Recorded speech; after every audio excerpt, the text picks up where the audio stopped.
Episodes of me have been inflicted. Right, Coach Helen for YouFit Studio. Rubbing my eyes and at the same time talking to you about actions versus outcomes. I couldn't even think I was going to say that because I rubbed my eyes too much. Right, why? Okay. Actions versus outcomes. So what do I need by both? Outcomes often for a lot of people are either a goal weight or a dress size, for example. It can be, essentially, the outcome would be weight loss, let's just say. A number on the scales that demonstrates that there is progress happening and they know it's happening. Now, what is quite challenging at the moment for people to do is to set goals, date-wise, right now. Why is it quite challenging? Because weddings have been moved, celebrations have been cancelled, holidays may not be happening, and those are all the driving forces behind setting goals a lot of the time. It's not the hard and fast rule, it just happens to be something that happens quite frequently, like, oh, I meant to have a holiday, oh, it's been cancelled. So that kind of leaves somebody with like, what am I working towards? What is my outcome? My outcome was to be X by Y, so I was going to be feeling great in my bikini by the time I go on holiday, and now that's not there. What am I going to do? Oh, I had a dress bought for this wedding, it's a little bit snug, I was working towards it, oh no, it's gone.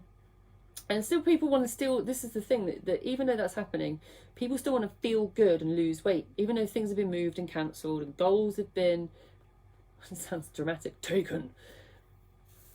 Goals have been adapted or changed, shall we say, to a later date, if at all. That doesn't mean that people don't want to lose weight and feel good. And there's where the tricky part comes between an outcome goal, where someone's like, I want to lose weight and I want to lose X amount, and I don't have a goal in place that's strong enough necessarily. So how do you lose weight, right? We're not knowing when to add a goal, when it might happen, or knowing that there isn't particularly one in place, and you're focusing on that. Well, what happens when it's normally there is you're focused on a finish line, you're always striving for a number or striving for an outcome. It's like it's always like the pound a week syndrome, I like to call it. I must lose a pound a week syndrome, or 2 pounds a week syndrome, and that's an outcome. Someone's often then playing a very short-term finite game, right? I've talked about it before. So just coming here to do the job, get it done, go on holiday, put the weight back on, right? That's a short-term game. So if you're playing that with less of a goal in mind, that's quite challenging as well. So what is the answer to this conundrum? So let's repeat the conundrum to those joining. Yeah. It's because I'm warm. It's not because I mean business, although I do mean business as well. For those listening, I just rolled up my sleeves. I didn't remember that. We've had goals removed from us, as in date goals, weddings, holidays, etc. We still want to feel good and lose weight, so there's no pull towards the goal like I've talked about before. We're not got that focus on a number or a goal. So what do we need to do to feel better, lose weight, and still get what we want, right? Without having necessarily having a finish line in sight.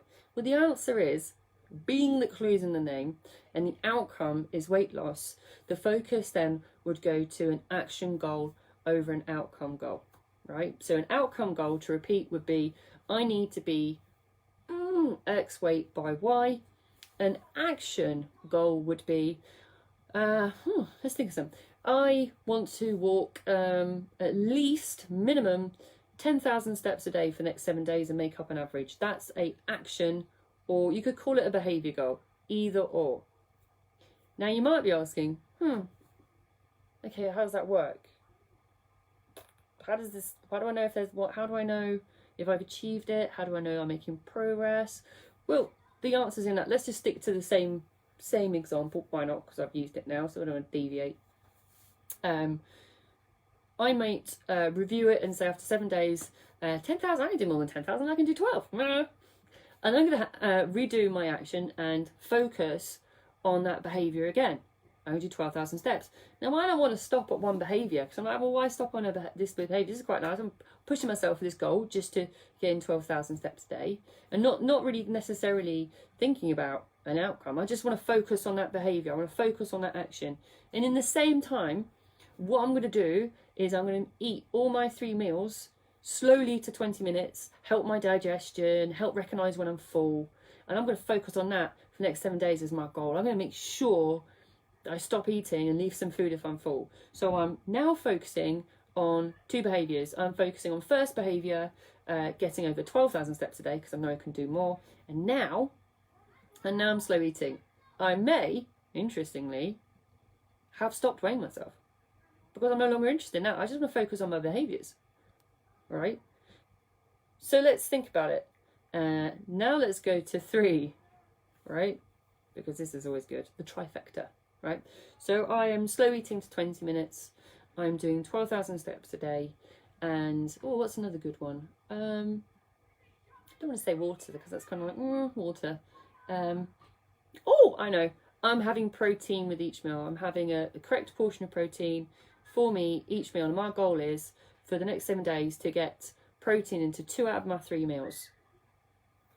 I'm going to focus on that. That's what I'm going to focus on. Those 3 things. That's my whole world. Like, screw the fact that, excuse my language, darn that I've not got a wedding or holiday to go on. What I'm going to do is focus on my behaviours right now. Because, why? Because if I focus, or if you focus on your actions and your behaviours, the outcomes will follow. Too many people strive for the outcomes. They strive for the finish line and are not actually paying attention to what they're doing to get there. They just know they have to get there. So lots of people will start with always sounds a bit harsh. Will commonly start by throwing in exercise as a behaviour or a habit. They won't focus on that as the goal. They'll focus on, right, I'm exercising, I'm doing this class, I'm doing these steps to lose weight. And they shift that away.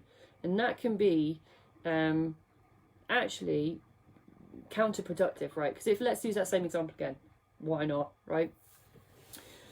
So if I focus solely on the outcome of losing weight by doing classes, and I'm weighing myself each week, and I'm doing the classes, all I want to do is see the numbers come off because I'm being more active and I'm working out, and then anything happens, which I'm talking about water again soon, why that happens, I don't know, I have a heavy pasta meal, or I'm due on my period and my weight shifts up, then suddenly I'm like, well, this is not working, because the outcome is telling me this isn't working when I get on the scales.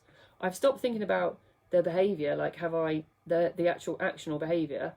I've just looked at the outcome to work out if that's right or wrong, or if I'm doing something right or wrong. So let's reconsider the same example. I'm focusing now on the action or behaviour of working out. My pure focus is ensuring that I am doing something active 4 times a week. And when I'm doing it, I'm really focusing in on that behaviour, ensuring that I am working to my absolute maximum when I'm in there. So that means I'm not kind of piddling around. I'd stop there and think about not using naughty. I'm not mucking around, okay? I'm not taking additional breaks. I'm not being easy with myself. I'm giving it my full focus, that behaviour or that action. And in this example, it is exercising and working out, right? And I may not weigh myself, I might weigh myself every 2 weeks. Now, if I'm really focusing on that behaviour, is working as hard as I can, I want to be sweating, right? I want to be just like that at the end of every session, right? Not only will I feel good, well, probably quite funny. However, will that take care of the outcome if I'm focused on working as hard as I can? In my experience, yes, right? Now, again, let's go back to the 3 examples, rather them all together. So let's build a picture. So I'm working out 4 times a week as much as I can. Oh God, it's like I'm not swearing on Facebook. I'm working out absolutely as hard as I can. I'm really committed to this. I'm focusing on that as a behaviour. I'm putting the weight to one side for a minute. I'm just focusing on my behaviours. I'm really slow eating. I'm really appreciating my food. I'm really focusing on slow eating, using a timer to make sure it's 20 minutes. I'm seeing that I'm losing calories, so I'm creating a calorie deficit.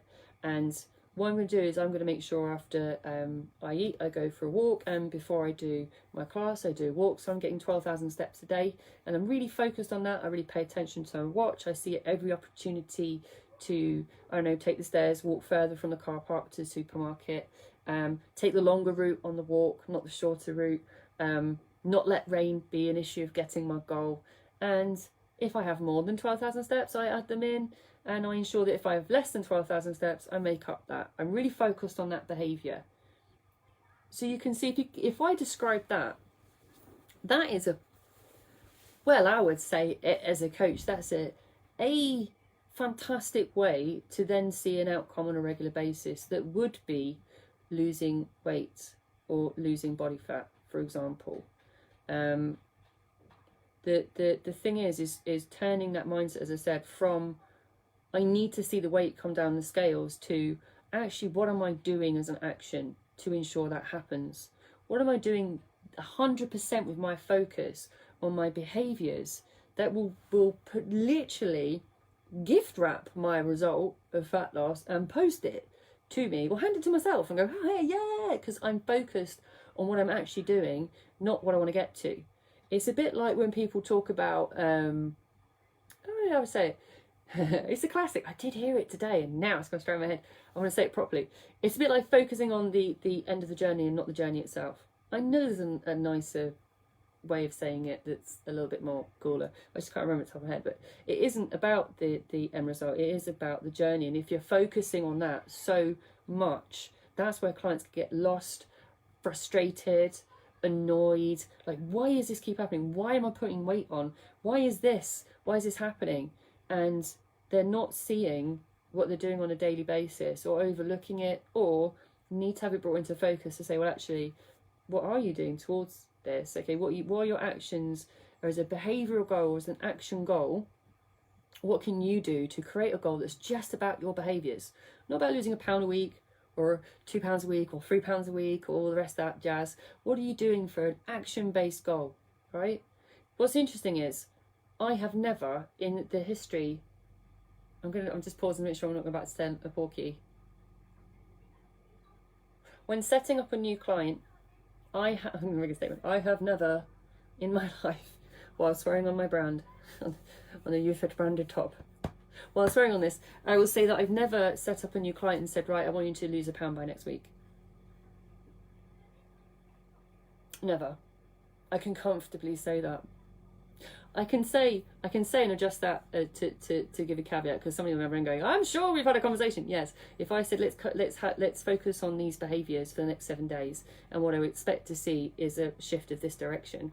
Yes, I have said that. See the language though. I focused on the behaviour as the thing to be looking at to elicit that result. I have never said to somebody, right, lose £2 by next week, please. How am I going to do that? Well, that's not my problem. That's down to you to work out. No.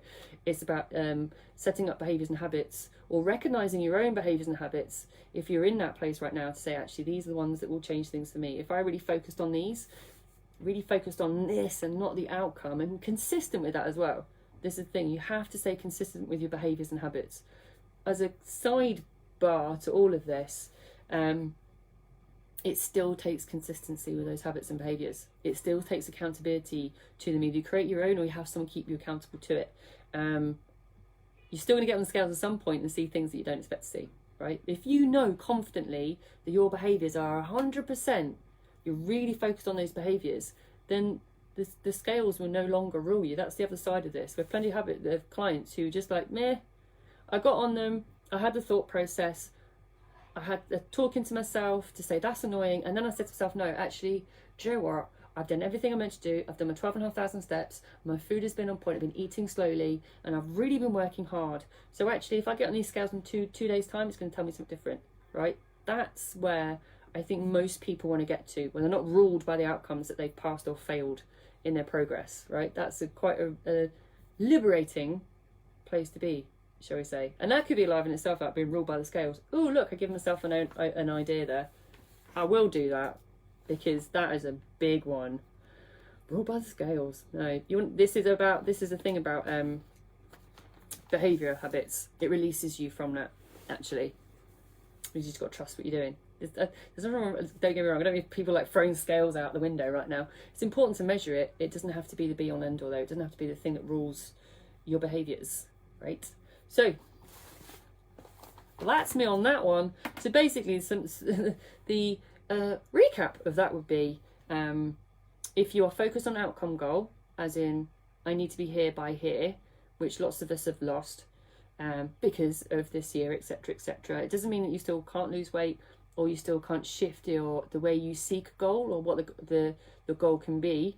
For me, the most successful clients long term will look at behaviour goals and know that if they focus on one particular behaviour that will change and adapt and create a calorie deficit, right, at the end of the day, then they will be successful and focus on more of the behaviours, not the outcomes, right? As I said, liberating. Tomorrow, still talking about food, kind of feeding. What do you feed your mind? There's a lot of it out there right now that's not good for you. However, I'm going to talk about from a psychological point of view the impact and why that might be impacting your overall health, mentally, and even from a weight loss result as well. All right, so what do you feed your mind is tomorrow at 5. As always, leave me comments, etc., etc., and I'll catch you tomorrow.